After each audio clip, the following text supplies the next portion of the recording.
Bonjour, mon nom est Sylvestre Gorniac, je suis un animateur de l'Institut Monroe et aujourd'hui je vais vous parler d'un nouveau stage que l'Institut Monroe a mis sur pied et au cours de ce nouveau stage, on va utiliser une nouvelle technologie qui est basée, elle, sur des notions de la mécanique quantique. Cette nouvelle technologie, en résumé, s'appelle SAM, Spatial Angle Modulation. Modulation de l'angle dans l'espace. Essentiellement, c'est cela. Avant de décrire SAM, il y a certains éléments qu'il serait intéressant de connaître ou de se rappeler.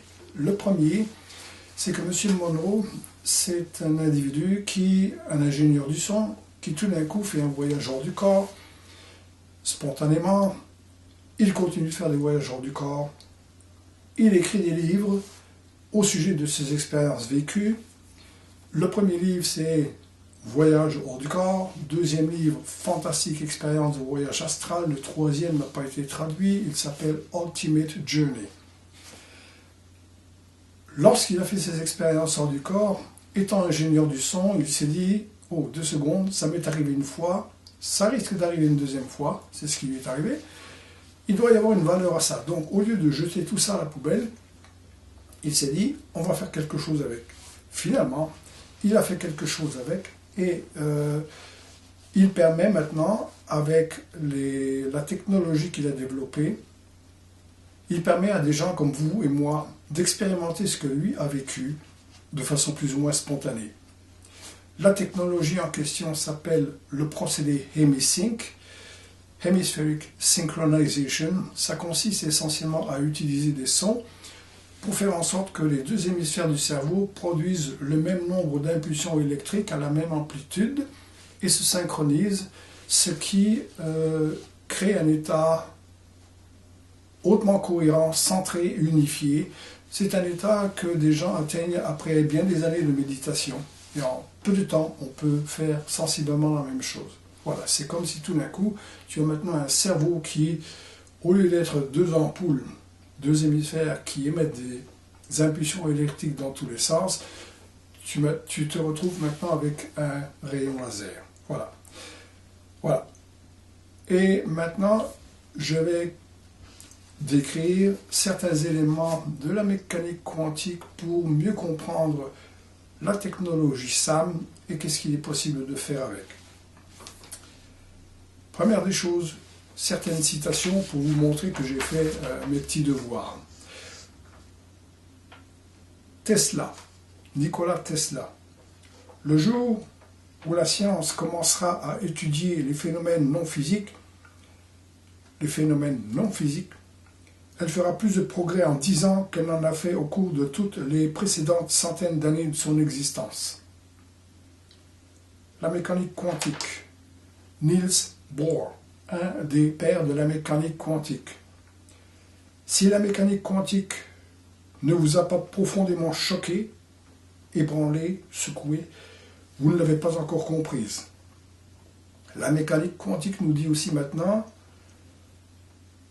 tout est potentialité. Tant qu'un événement n'est pas réalisé, c'est un événement potentiel, donc il est sujet à changement. Une autre phrase qui peut être très utile, tu vois ce que tu crois qui est là et tu crois que c'est là parce que tu veux que ce soit là. Bien joué. Ok, alors on commence. Ce qui semble vide ici, entre vous et moi, entre mes deux mains, est plein, est dense, extrêmement dense.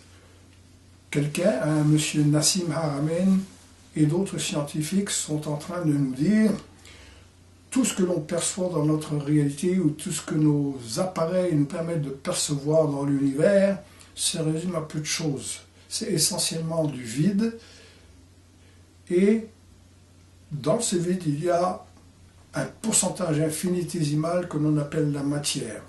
Il y a des gens qui disent que la matière consiste à 5% de toute cette information-là, et Nassim Haramein, il va jusqu'à dire que la matière, c'est 0,00001% de tout ce que l'on perçoit. Tout le reste, c'est du vide, et tout le reste, ce vide-là est plein.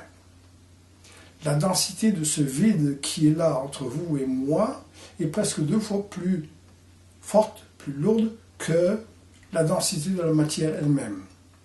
Pour vous donner une idée des chiffres, si on prend toute la matière qui est contenue dans l'univers que l'on connaît à date et qu'on réduit tout cela à 1 cm3, la densité de la matière correspond à peu près à 10 multiplié par lui-même 55 fois, 10 à la 55.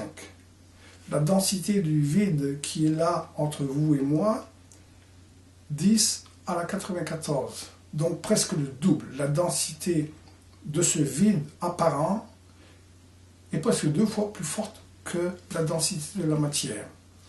Il y a même des scientifiques qui se sont amusés à calculer que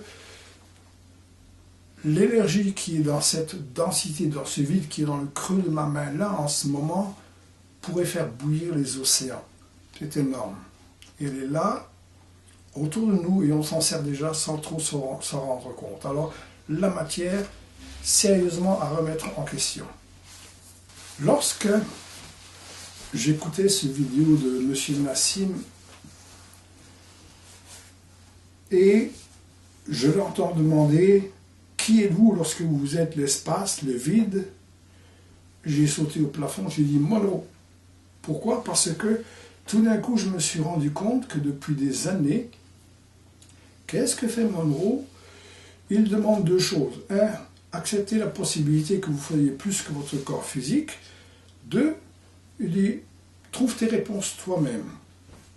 Et quand il disait accepter que tu sois plus que ton corps physique, lui, avec sa technologie MSync, ce qu'il a fait, c'est qu'il a permis à des gens, il permet à des gens d'aller explorer autre chose que le corps physique. Et on retrouve là les mêmes éléments que maintenant la mécanique quantique est en train de nous dire. Et là je me dis, mais ça fait 40, 45 ans que M. Monroe fait ça. Le temps. Qu'est-ce que le temps? Question. Grattez-vous le nez demain? Ou grattez-vous le nez hier? Il y a un scientifique qui dit, s'il n'y a pas de mémoire, il n'y a pas de passé. S'il n'y a pas d'imagination, il n'y a pas de futur. Ton cœur, il ne peut pas battre autrement que maintenant. Quand tu seras demain au même moment, il battra maintenant. Quand tu étais hier au même moment, il battait maintenant. Il semble qu'il n'y a que maintenant qui existe. Le moment de puissance semble être maintenant. Autre élément, si l'on se fie sur nos 5 sens, qu'est-ce que nos 5 sens? Nos 5 sens, ce sont des récepteurs. Essentiellement, lorsque je vois, je reçois de l'information, elle est reçue par le système visuel, cette information-là est transformée en impulsion électrique, ça va quelque part, c'est intégré, et ça revient, et je dis, je vois ça, je vois un mur, je vois une table, etc. Lorsque je sens, lorsque j'entends, etc., c'est le même principe. De l'information arrive, cette information est reçue par mes 5 sens, de là, elle va quelque part, elle est intégrée avec toutes mes connaissances et elle est analysée avec toutes mes connaissances, et maintenant, ensuite, je peux dire, c'est chaud, froid, tiède, dur, mou, etc. Ça a une odeur de parfum, ça a une odeur de tomate, etc. Pourquoi je dis tout cela? Pour la simple et bonne raison que si on se fie sur nos 5 sens pour expérimenter le moment présent, on ne peut pas. Il est toujours en retard, ne serait-ce qu'un milliardième de seconde. On ne peut pas expérimenter le temps si on se fie uniquement sur nos 5 sens externes. Donc, si le maintenant existe, comment est-ce qu'on peut l'expérimenter? Ça, c'est une bonne question à poser. Et là, je me dis, bon, s'il n'y a pas de temps, comment se fait-il que des gens pensent encore à des événements passés qui ont été la cause d'un événement présent? Tout ce qui est maintenant linéaire, qui a débuté quelque part et qui va finir à un autre moment, ne tient plus. Si je ne peux vivre que maintenant, si je ne peux expérimenter que maintenant, si mon cœur ne peut battre que maintenant, où est mon passé et où sont tous les souvenirs de mon passé? Même chose pour le futur. Donc tout ce qui est relié au temps, à remettre en question. Lorsque M. Monroe faisait ses explorations, je me souviens qu'en 90-12, lorsque je suis allé là-bas, il nous montrait les schémas d'un électroencéphalogramme d'une personne qui avait les hémisphères synchronisés, non synchronisés, etc. Et un schéma m'a frappé particulièrement, c'est le schéma d'un individu qui avait atteint un état dissocié, transcendant. Un état au cours duquel la personne en question n'avait plus d'identité personnelle. La personne en question avait l'impression d'appartenir à un tout, de n'être juste qu'une présence là, sans avoir de corps physique. Et curieusement,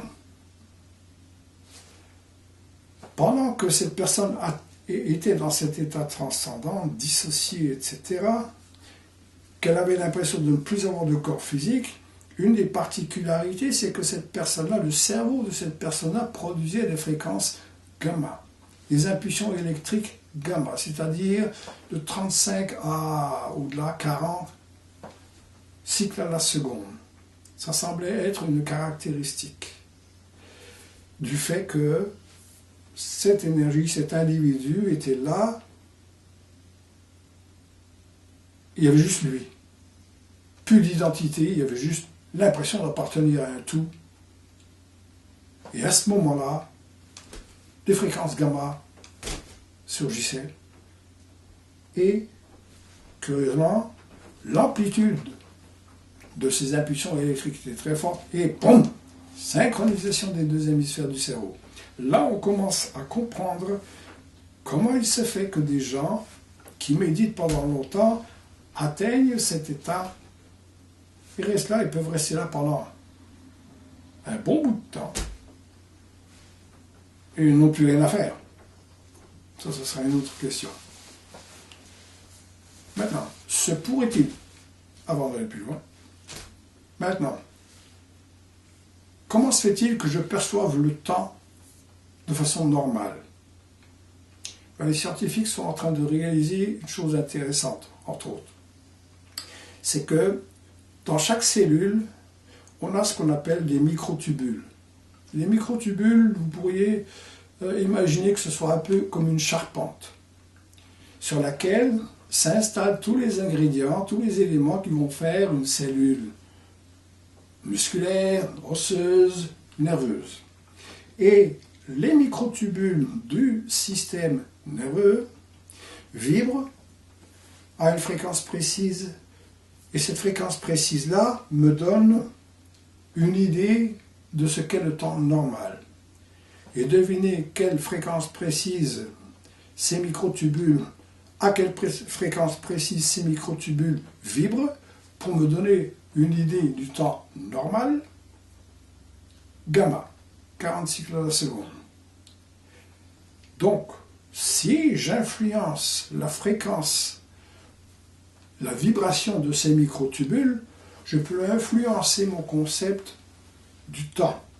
Je peux le ralentir ou l'accélérer. Et là, je me retrouve avec des gens qui ont l'impression de voir toutes les choses qui fonctionnent au ralenti.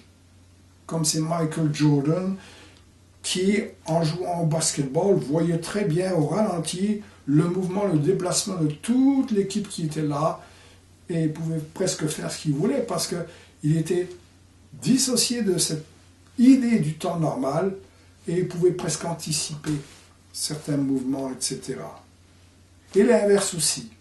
Ça veut dire que lorsque ta conscience quitte, lors d'un accident, lors d'une chute, lorsque ta conscience quitte temporairement ton corps physique, tu as l'impression de voir toutes les choses se défiler à une grande vitesse. On peut commencer à comprendre pourquoi maintenant. Voilà. Donc, le temps, je peux le gérer. Je peux gérer ta façon de percevoir le temps. Et l'espace, il n'est pas aussi vite qu'on pense. Et l'aventure débute. Qu'est-ce que la conscience? Il y a un monsieur que j'admire beaucoup, ici au Québec, Daniel Pomerleau. Ce monsieur, il a des modules, il construit toutes sortes de modules, une installation abracadabrante, avec des morceaux de spaghettis, des bouchons de bouteilles de bière, etc. Et avec du fil de cuivre. Et tout ça est fait sur des plaques de plexiglas transparentes pour garantir aux gens qu'il n'y a pas de fil électrique qui est branché quelque part sur une prise de courant dans le mur. Et qu'est-ce qu'il fait avec ces modules-là? Ben, il fait marcher des petits moteurs. Il allume des lumières, etc., etc. Et ce monsieur, je suis à une de ses conférences, à un de ses exposés, et il dit, l'homme a inventé la science. Et en frappant sur le front de quelqu'un, dans la rangée d'en avant, il dit, l'homme a inventé la science, mais il a oublié la conscience. Et ce monsieur, dès son plus jeune âge, se faisait interner, s'est fait donner des électrochocs, etc., parce qu'il était bizarre. C'est quand même lui maintenant qui fait fonctionner des petits moteurs sans prise électrique.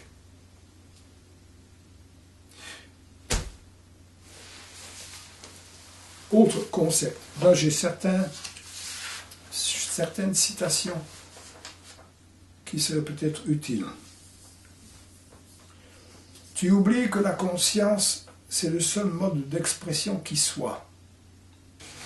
La mécanique quantique nous dit maintenant, tu prends une particule, un proton, peu importe, tu le sépares en deux, tu en mets un dans un endroit, tu en mets un autre dans l'autre endroit, les deux, c'est une partie, une moitié d'un côté, une autre moitié de l'autre côté, tu en touches un, boum, instantanément, l'autre réagit. C'est comme s'il n'y avait jamais eu de séparation, c'est comme si tout ça était un tout. Maintenant, je me dis 2 secondes, là. Si jamais on peut faire ça avec 2 particules, est-ce qu'il serait possible de faire ça avec plusieurs particules? Est-ce qu'il serait possible de faire ça avec des atomes, avec des cellules, etc., etc., etc., etc. 1. La conscience semble être partout. 2. Elle semble communiquer instantanément. Ça commence à devenir intéressant. Ça veut dire que, peu importe la distance entre les deux moitiés de cette particule, les deux réagissent instantanément, les deux n'ont jamais été séparés. Les scientifiques se rendent compte que lorsque tu prends une particule, tu la projettes contre un mur, tu la projettes sur un mur, et sur ce... Non, tu la projettes sur une plaque, et sur cette plaque, il y a 2 fentes, et ils veulent voir ce qui se passe de l'autre côté de cette plaque avec les 2 fentes. Ils se rendent compte que la particule semble savoir qu'elle est observée. Mieux que cela, la particule ou les particules qui vont être projetées dans ces 2 fentes-là semblent savoir qui les observe. Tiens, c'est le monsieur avec ses lunettes et sa cravate bleue. Aujourd'hui. Ça commence à devenir intriguant. La particule sait qui est là en train de l'observer. La rigueur scientifique en prend peut-être un coup, là. Et là, tout d'un coup, je me retrouve avec cette pensée, je me dis, 2 secondes. 1. Tout est conscient. Et ça, un certain monsieur Nassim Haramein le dit. 2. Je cherche la conscience. C'est un peu comme si un poisson, on venait de lui dire, il y a de l'eau quelque part. Et le poisson dit, ouais, où ça? Et il cherche, et il cherche, et il cherche. Ce qui se passe, c'est que la personne ou celui qui lui a dit ça, c'était un autre poisson, qui peut-être lui-même ne savait pas qu'il était lui aussi dans l'eau, dans l'espace. Un autre élément. Il y a un scientifique du nom de Jean-Pierre Petit qui a pensé à une idée intéressante et je l'ai bien aimée. Il a dit, si tu prends toutes les parties d'une bicyclette et tu mets ça dans un sac et que tu secoues le sac avec ces parties de la bicyclette, combien de temps ça va te prendre pour que ces parties de la bicyclette deviennent une bicyclette parfaitement faite, formée, avec les freins exactement au même endroit, au bon endroit, avec les rayons toujours parfaitement installés, les pneus parfaitement gonflés, les poignées exactement au bon endroit, etc. Et il a dit c'est virtuellement impossible. Essentiellement, il dit, ok, tu sais, on sait à peu près quand a eu lieu le Big Bang, 26 millions d'années. La personne qui secoue ce sac aurait dû commencer avant, pour qu'éventuellement toutes ces parties de bicyclette deviennent une bicyclette. Un autre élément intriguant. Ils ont pris un individu où ils ont fait un modèle, ils ont modélisé cette idée. On prend un cube Rubik et on demande à un aveugle ou à une personne à qui on bande les yeux, ce cube Rubik, tu vas le faire et tu vas faire en sorte qu'il soit complété. Et ils ont calculé que ça prendrait 10 multiplié par lui-même 8896 fois. Ça veut dire virtuellement impossible. Par contre, si, toujours dans ce modèle-là, tu prends ce cube Rubik, tu bouges, tu fais un mouvement à la seconde, et après chaque mouvement, tu dis oui, non, un simple système de feedback, ça prendra moins de 3 minutes pour le régler. Et là, tu dis 2 secondes, se pourrait-il que, quelque part, il y ait une conscience qui soit consciente et que quelque part, tout ce système-là fonctionne avec un principe du feedback. Et c'est ce que prétend ce scientifique Nassim Haramein qui dit il semblerait que la conscience passe son temps à aller dans la réalité, à retourner chez elle, aller dans la réalité, retourner chez elle, et ainsi de suite, comme ça, à toute vitesse, un peu comme une lampe stroboscopique. Ça veut dire, pendant un moment, elle regarde ce qui se passe, elle est allumée, elle regarde ce qui se passe dehors, boum, elle regarde ce qui se passe dedans. J'ouvre les yeux, je vois dehors, je ferme les yeux, je vois dedans. Ça se fait à une vitesse hyper rapide, comme ça, le tout, c'est exactement ce qui se passe partout dans l'univers. Il semble que tout cela soit relié. Et là, tu te dis 2 secondes. Si tout ça, c'est tout de tout, est-ce qu'il y a vraiment des coïncidences? Donc, ça veut dire que si je bouge, tout le monde sait tout de tout. Oui, selon cette théorie, et l'inverse est vrai aussi. Ça veut dire que si une galaxie est là-bas, là, ou quelque chose explose en fin fond de la galaxie ou de l'univers, tu es au courant aussi. Oui, comment est-ce que je peux avoir accès à ça? Oh, ben, il faudrait peut-être que tu considères sérieusement la possibilité d'arrêter de regarder là-bas. Un peu comme le poisson qui cherche l'eau. C'est peut-être temps de commencer à rentrer en toi, à regarder en toi. Voilà. Alors, Monroe, avec son procédé Hemi-Sync qu'il a mis au point au cours des années 60, il s'est retrouvé en train de faire une expérience hors du corps. Il est allé au-delà du corps physique, il était conscient de ce qui se passait lorsqu'il était dans ses voyages, etc. Qu'est-ce qu'il a réalisé? Il a dit, mais je suis plus que mon corps physique. Et ça, c'est une des choses qu'il te demande de faire. Et c'est la seule chose qu'on te demande de faire. D'accepter comme possibilité que tu puisses être plus que ton corps physique. La mécanique quantique est en train de nous le démontrer. Ensuite, l'Institut Monroe te dit, ok, j'ai développé un outil qui va te permettre d'aller là-bas, dans ces niveaux-là, mais d'y aller progressivement, pour plus que tu aies peur. Mais aller où? Envoyer ta conscience où?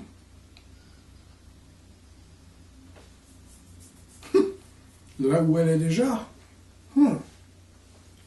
Et la beauté de ce qu'a fait M. Monroe, c'est qu'il a dit, maintenant là, voilà l'outil, c'est le meilleur que l'on connaisse jusqu'à date, on te le propose, ce sera à toi d'aller voir ce qui se passe. Donc Monroe ne te donnera pas de réponse là-dessus, un animateur de l'Institut Monroe ne te donnera pas de réponse sur ce que tu vas voir, percevoir quand tu seras là-bas. Il va juste te donner l'outil et te dire, vas-y, go, find out for yourself. Trouve tes propres réponses. Fascinant. Ok. La mécanique quantique te dit aussi la vision à distance, la télépathie, la psychokinèse, etc. Toutes ces notions inhabituelles, extraordinaires, tout ça c'est la même chose. Tout ce que tu as à faire, c'est déplacer ta conscience.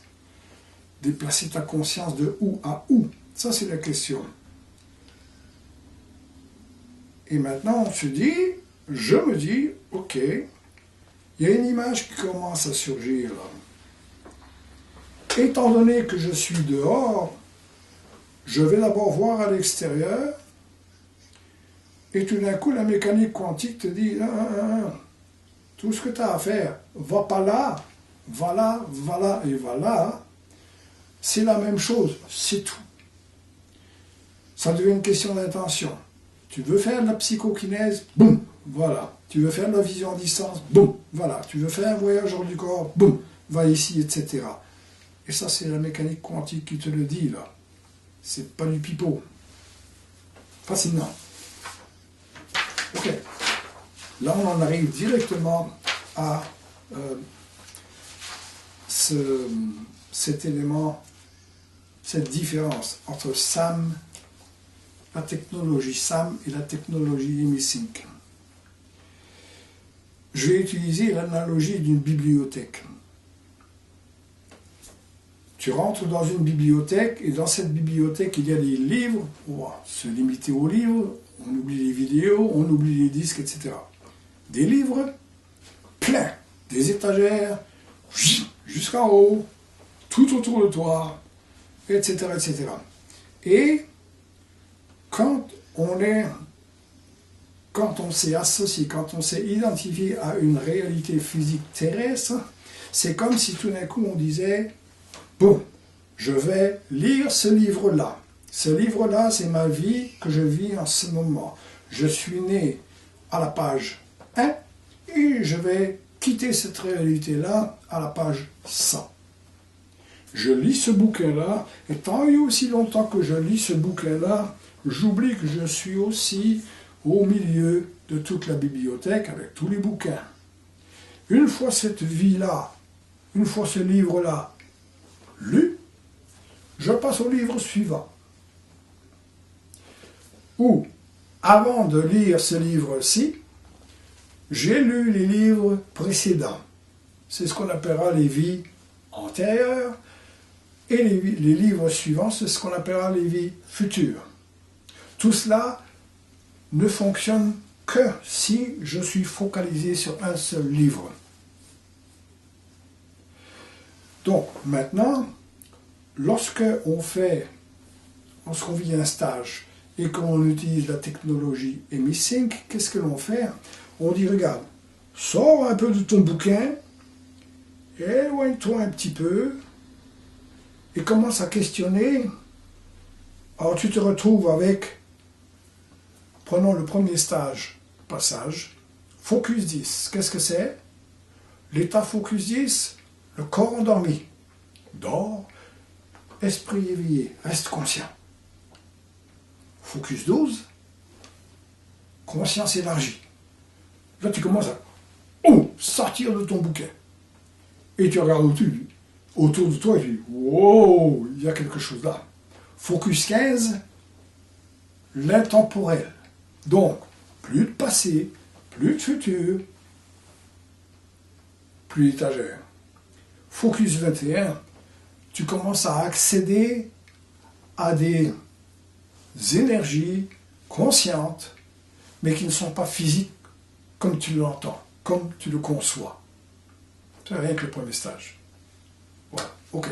Alors, le procédé EmiSync t'emmène progressivement, graduellement comme ça, à explorer et à te détacher du livre que tu es en train de lire pour pouvoir réaliser que il y a peut-être plusieurs livres en même temps qui sont là dans la même bibliothèque, etc.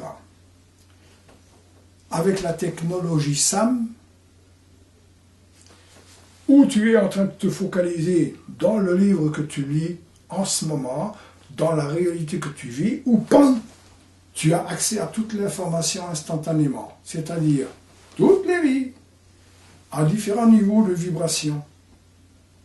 Non seulement les niveaux physiques terrestres, mais d'autres niveaux plus subtils, plus denses, différents, etc. etc. Donc l'analogie est simple. EmiSync, focalisé sur un bouquin, et là, tu détaches ta conscience et tranquillement tu découvres que c'est immensément vaste. Avec la technologie SAM, tu rentres dans la bibliothèque, tu as accès à toute la connaissance. Et là, qu'est-ce qu'on retrouve? On retrouve ce que disent des gens qui font une expérience de mort imminente et qui reviennent et qui disent « j'avais l'impression d'avoir accès à toute la connaissance ». Ok, maintenant, comment se déroule un stage SAM? Qu'est-ce que l'on vit? Non. La technologie SAM vous propose des exercices qui vont vous faire expérimenter ces choses-là. Un des premiers exercices, on te dit d'abord d'accepter que tu ne peux pas ne pas l'expérimenter. Tu es le poisson qui est dans l'eau, qui cherche l'eau. Tu es l'individu, le scientifique, le philosophe qui cherche la conscience alors que tu es la conscience. Il faut prendre ça comme base de départ. Il faut l'accepter temporairement. Donc, on commence par te dire, ok, on va te proposer un guide, un aide. M. Monod appelait cette aide-là InSpec, Intelligent Species, qui le suivait, qui l'aidait, qui le guidait. Une des premières choses que tu fais, tu rencontres ton guide, ton InSpec. Une autre chose que tu fais pendant le stage SAM, c'est que tu expérimentes ce que c'est que d'être entouré de guides qui sont là autour du feu, un feu de camp, et qui te disent, regarde, ici il y a le feu, et tous les ombrages, toutes les ombres qui sont là, ça là, c'est le résultat de ce qui se passe ici. C'est le résultat de, d'abord, le feu, et de ce que je mets entre le feu et l'ombre. Voilà, c'est-à-dire un corps, c'est-à-dire une ombre chinoise, etc. Ça, c'est un autre exercice. Un autre exercice, tu apprends à focaliser ta conscience, un seul livre, être totalement présent, maintenant, ou vroom, alors élargir ta conscience, un peu comme une lampe de poche qui élargit son faisceau instantanément. Vroom, et tu es dans la bibliothèque, au centre de la bibliothèque. Et la mécanique quantique te dit, maintenant tu as intérêt à savoir ce que tu veux. Shift your consciousness. Décide de ce que tu veux. La connaissance est là. C'est plus pour toi une question de, étant donné que je suis ici, je vais là. C'est une question pour toi de dire, étant donné que je suis là, maintenant qu'est-ce que je veux. Une autre analogie, un autre exercice que l'on te fait faire, on te fait imaginer un orchestre. Il y a combien? 50, 100 musiciens. Chaque musicien a sa particularité, a sa partition, et on regroupe certains musiciens. Tu as les cordes, tu as les vents, etc., etc., etc. Et quelque part, il y a un chef d'orchestre, et à un moment donné, boum, tout est joué. La particularité de cette analogie, c'est que dès l'instant où un musicien décide de changer sa partition, tout le reste s'ajuste. Et dès l'instant où un autre musicien au fin fond de la salle là-bas décide de changer sa partition, tout le monde s'ajuste. Alors la partition de chaque individu, de chaque musicien, c'est comme si chacun, au moment où il joue sa partition, décide de changer ce qu'il doit jouer, et tout l'orchestre s'ajuste, et tout le monde fait tout ça en même temps. C'est un petit peu la meilleure analogie que je pourrais avoir. Fascinant. Le théâtre, un autre exercice, c'est qu'on te fait imaginer un spectateur qui est là, en train de regarder une pièce de théâtre. Et le spectateur n'est pas content du rôle que joue cette personne-là, il joue mal, etc. Le spectateur va voir l'acteur et lui dit, écoute, tu devrais jouer autrement. Et l'acteur lui dit, il va falloir que tu ailles dans les coulisses pour discuter avec le metteur en scène, c'est ça qu'on m'a dit de faire.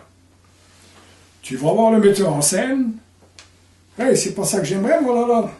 Et le metteur en scène, il dit, écoute, va voir l'écrivain, c'est lui qui est responsable, c'est marqué dans le bouquin. Tu vas voir l'écrivain, tu lui dis, ça, là, j'aime pas ça, moi. Et l'écrivain dit, écoute, c'est ça que tu veux. Alors, c'est un petit peu l'image que l'on te propose dans un autre exercice.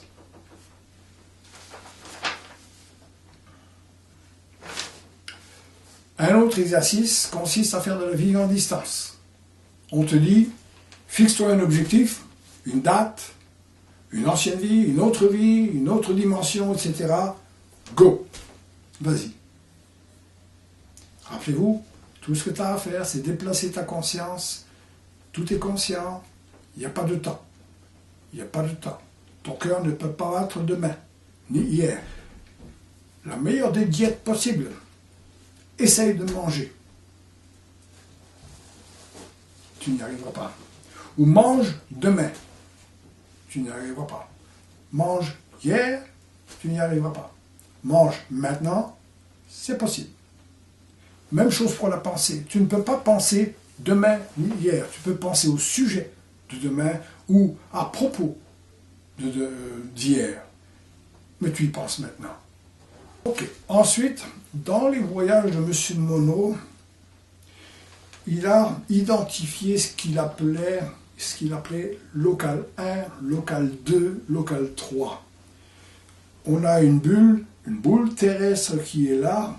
La conscience, lorsqu'elle sort de Sylvestre, elle fait un voyage hors du corps. Souvent les gens, encore hier, je recevais un appel téléphonique, on me disait quelle différence il y a entre faire un voyage hors le stage qui permet aux gens de faire un voyage hors du corps et un autre stage. Quand les gens me disent je veux sortir de mon corps, je leur pose presque invariablement les deux questions. 1. Qu'est-ce qui sort du corps? 2, es-tu sûr que tu as un corps? Parce que je te ferai remarquer que l'espace qu'il y a entre cette Terre, cette galaxie et les autres galaxies, là, il y a autant d'espace, ou presque, entre un atome et un autre, entre un particule et un autre. Donc tu es du vent, là. Tu es de l'espace. 95% c'est de l'espace, là. Ah, tant et aussi longtemps que tu vas t'identifier à un corps, et que ta conscience est ailleurs, là, tu dis, j'ai fait un voyage hors du corps. Tu ne remets pas en question le fait que tu n'as peut-être pas de corps. Okay. Donc, local 1, local 2, local infini. Essentiellement, local 1, lorsque tu emmènes ta conscience, tu l'as fait voyager, tu l'as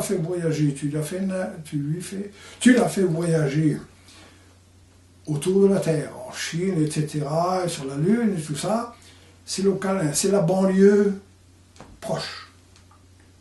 Local 2, ça commence à être les galaxies. Et local 3, ou local infini, c'est tellement vaste, habituellement, tu décroches. Tu perds la carte, c'est trop gros. Voilà. Alors, ce que l'on fait dans un exercice au cours du stage SAM, c'est d'explorer local 1 avec le temps, avec ta perception du temps normal, c'est-à-dire tes microtubules qui fonctionnent, qui vibrent à 40 cycles à la seconde.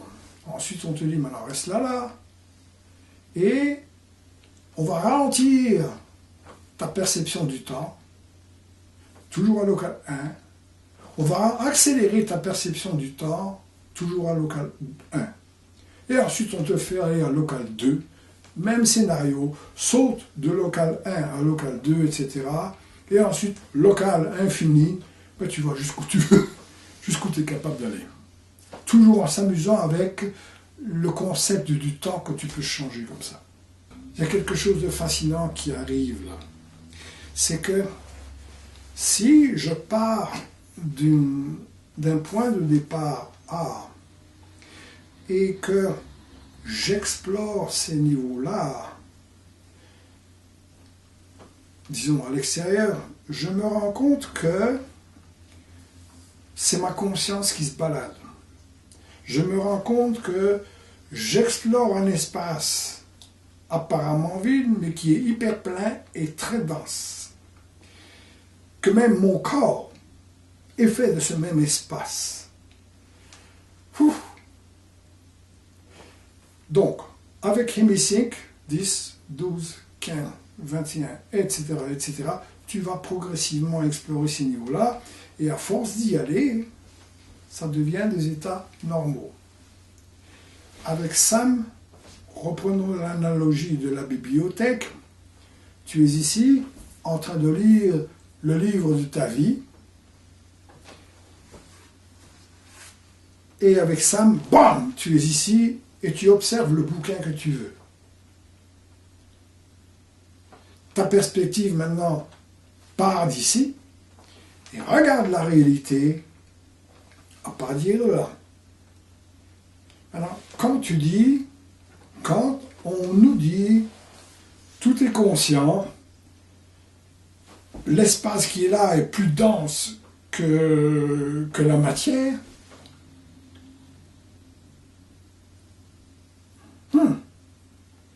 et que tout le monde sait tout de tout, le brin et l'herbe, il sait exactement ce qui se passe avec la galaxie, et la galaxie sait exactement ce qui se passe chez le brin d'herbe, et il y en a des brins d'herbe sur un gazon. Là, tu dis, où sont les coïncidences? En plus que tout le monde sait tout de tout le monde, tes coïncidences, tes synchronicités, là, ça devient pas mal sélectif.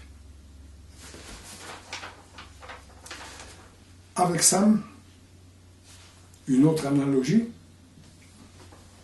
question d'abord, que fait ta conscience, où va ta conscience lorsque tu dors? Ok. Je l'ai peut-être déjà dit, mais rappelons-nous ces films qui fonctionnaient avec un ruban tu avais 24 images à la seconde. Et elles roulaient tellement vite que tu avais l'impression qu'il y avait du mouvement. Mais c'était que 24 images séparées, qui défilaient, et tu avais l'impression que ça bougeait. Imaginons maintenant qu'entre chaque image, il y ait une distance égale de noir. Image noire, image noire, image noire, image noire. Un instant, tu vois l'image, l'instant d'après, tu vois du noir. Un instant, tu vois la réalité, l'instant d'après, tu vois là. Ici, là, la lampe stroboscopique. Ok? Maintenant, ce que tu peux faire, c'est ceci, c'est décider délibérément de percevoir la réalité ici, l'instant d'après, avoir une perception de tout, c'est-à-dire tout. Et si ton attention est assez focalisée, et si ton intention est précise, tout est écrit chez cette personne-là, passé, futur, etc. Galaxie, même chose. Pas de temps, pas d'espace.